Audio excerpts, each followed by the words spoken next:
আসসালামু আলাইকুম। আমাদের এখানে 5 দিন বয়সের একজন বাবু ভর্তি আছে।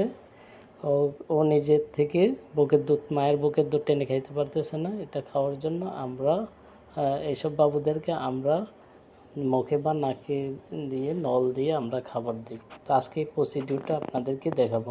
প্রথমে আমি সুন্দরভাবে গ্লাভস পরে নিই, তারপর নাক থেকে নাভি পর্যন্ত আমরা মেজারমেন্টটা নিয়ে নিই। তারপর আমরা নাক বা মুখ দিয়ে আমরা এই যে এনজি টিউব যেটাকে বলি, এই টিউবটা আমরা দেব।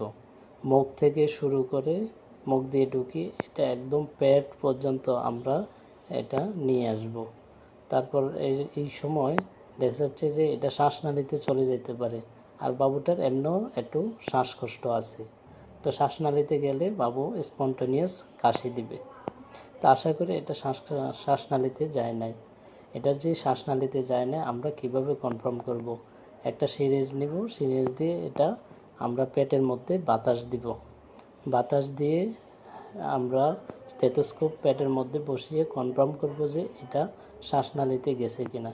যদি বাতাসটা যায় তাহলে স্টেথোস্কোপের মধ্যে এই বাতাসটা সাউন্ড হবে, তাহলে আমরা কনফার্ম হব যে এটা পেটের মধ্যেই গেছে। তো আমাদের চেক করা হয়ে গেছে যে এটা জায়গা মতো গিয়ে পৌঁছে, মানে অর্থাৎ এটা পাকস্থলীতেই গিয়েছে।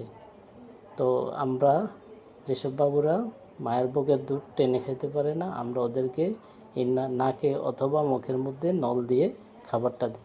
ধন্যবাদ। ভালো লাগলে সবাই ভিডিওটা শেয়ার করে দিবেন।